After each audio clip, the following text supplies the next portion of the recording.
અમદાવાદના બે પોલીસ સ્ટેશનમાં કથિત તોડબાજ પત્રકારો સામે ફરિયાદ. બાપુનગર અને ગાયકવાડ હવેલી પોલીસ સ્ટેશનમાં નોંધાઈ ફરિયાદ. ગૌતમ ત્રિવેદી, રાકેશ જોશી, અશોક રાજપૂત વિરુદ્ધ બાપુનગરમાં ફરિયાદ, તો રમેશ રાવળ અને જનકસિંહ નેહરા સામે બાપુનગર પોલીસ સ્ટેશનમાં ફરિયાદ.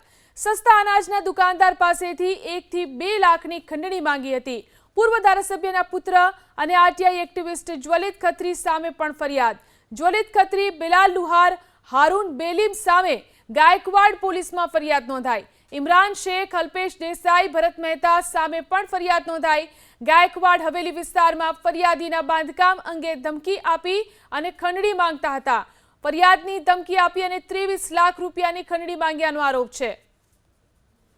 ગૌતમ ત્રિવેદી, રાકેશ જોશી, અશોક રાજપૂત વિરુદ્ધ બાપુનગરમાં ફરિયાદ, તો રમેશ રાવળ અને જનકસિંહ નેહરા સામે બાપુનગર પોલીસ સ્ટેશનમાં ફરિયાદ.